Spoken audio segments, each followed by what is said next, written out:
Hi everyone, and welcome to our webinar series. Today we're joined with Serena, who will be co-hosting with us, and she'll be asking our guest today, Edwin Wong, a few questions. Edwin is a medical student at University of Toronto. Okay, so I guess to start off my introduction, hi, my name is Edwin. Thank you for STEM Fellowships for having me.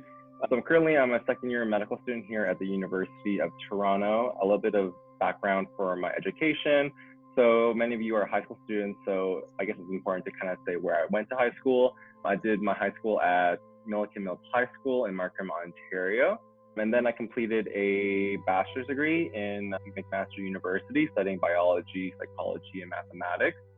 I then went to McGill University to complete a master's degree in neuroscience, studying the pathophysiology of Alzheimer's disease and spatial memory impairments. I took a year off just to kind of give myself some time to think about what I want to pursue. During that time, I became a high school teacher and I was a university lecturer for a little while.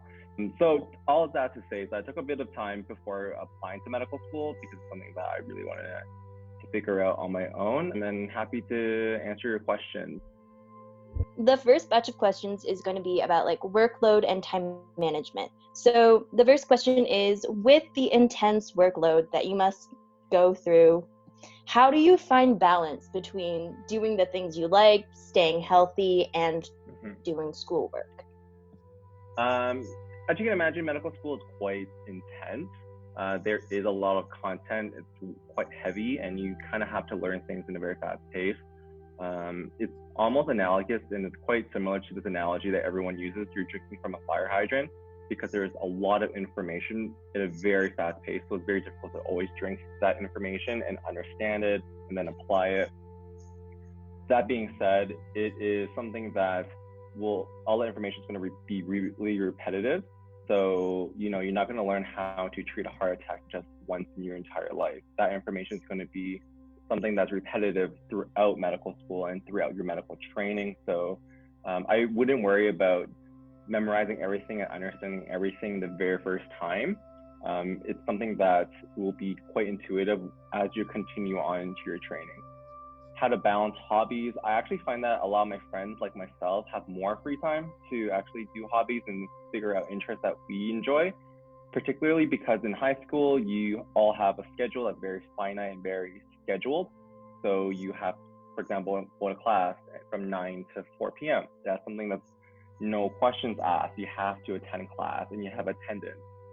For medical school, a lot of the lectures are non-mandatory, so they're all recorded. You can kind of study on your own pace. Aside from mandatory small group work that we have to do, so for example, many of the times we have small group learning. We have a case, we have another physician, so we also call them tutors. So tutors are also doctors that teach medical students. Our tutors will be with small groups. Those are mandatory, obviously. Other than that, there's a lot of flexibility in how to tailor to your own study schedule. You're not forced to be studying at the same pace that everyone else is studying. For me, I study a very different way than some of my close friends in school.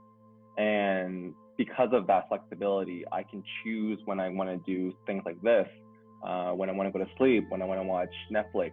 And so all of that stuff is very flexible in that sense. Yeah, for sure. I think you already went over some of the things, but what would your daily average day and a schedule look like for you? Yeah, that's a great question. So it really depends on the week. Actually, very heavily depends on the week. In medical school, unlike high school and even university, the week changes all the time. And even within the same week, every day is a little different. So in first year, I remember that Mondays, for example, it's mostly classes. So you go and you learn whatever material you need to learn for the entire week. And then we have small group learning. Tuesdays, on the other hand, though, we don't have any classes. We actually have full day labs. So we actually study anatomy in the anatomy labs when we could have attended in person before COVID. So those are very different things that we do per day. And Wednesdays we actually have off. UofT does a really great job at emphasizing mental health and just exploring activities. So we actually have a day each week on Wednesdays during our first year where we can just do whatever we like. Either we want to catch up on work, we want to do some research, if you want to sleep in, exercise, etc. So it really does depend on, the timing and stuff like that. Wow, that sounds like so much fun. It's so nice that there's an emphasis on mental health, and I like how the schedule is just very flowy. Love that. So next question is, we talked about workload, how it's like drinking from a fire hydrant, which I assume is not safe. How is the workload relative to like high school? Yeah, so let me think back, because I am old, so I have to like not try to give away my age too much.